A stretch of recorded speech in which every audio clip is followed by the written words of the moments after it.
तीन बड़े भाई और एक लाडली बहन की कहानी। कविता अपने माता पिता की बहुत लाडली थी। तीन बड़े भाइयों के बहन थे। कोई भी चीज मांगने पर उसकी वक्त सामने हाजिर हो जाती। पूरे घर में रौब था उसका। पूरे परिवार और नौकरों पर राजकुमारी की तरह हुक्म चलाती थी कविता।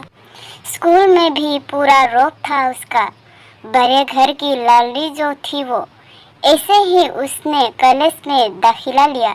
उसके ठाट बाट बड़े गाड़ी में आना जाना, हर दिन नया फैशन देखकर हर कोई उससे दोस्ती करना चाहता था। थोड़े ही दिनों में उसके बहुत से दोस्त बन गए। पूरे कॉलेज में उसके अपने ही एक पहचान थी। इन दिनों उसके घर एक रिश्ता आया। खानदानी लोग थे और पापा की पुरानी जान पहचान थी उसके साथ। कविता के साथ कोई ज़बरदस्ती नहीं थी, पर कविता ने फिर भी हाँ कर दी क्योंकि वो अपने परिवार से बहुत प्यार करती थी। वो जानती थी कि वो लोग उसका अच्छा ही सोचेंगे।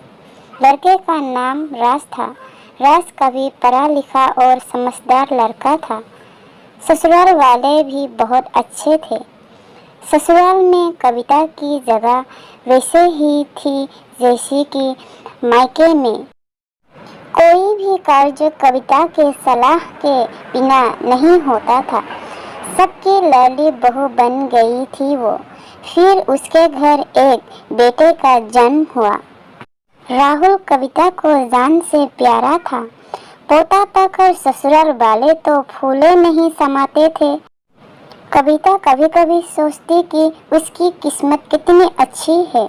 उसका हर अपना उसे कितना प्यार करता है। चाहे जीवन में कैसा भी समय आए, मेरे अपने हमेशा मेरे साथ है। मैं कभी अकेले नहीं हो सकती। कितनी खुशकिस्मत हूँ मैं। पर शायद कविता की खुशियों को उसकी अपनी ही नज़र लग गई थी। एक दिन वो मायके जाने की जिद कर बैठी। राज को बहुत काम था, लेकिन वो फिर भी उसे ले गया। रास्ते में उनकी गाड़ी अन्य गाड़ी से टकरा गई।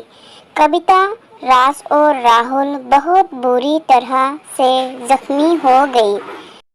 काफी दिनों के इलाज के बाद राज और राहुल तो ठीक हो गए, लेकिन कविता पूरी तरह ठीक ना हो सकी। सर पर चोट लगने के कारण वो अपनी आंखों की रोशनी खो बैठी। अब कविता की किस्मत जैसे उल्टे पांव चलने लगी। अगर आप लोगों को ये कहानियाँ पसंद आई तो प्लीज़ लाइक, कमेंट, शेयर और मेरे चैनल को सब्सक्राइब करना ना भूलिएगा।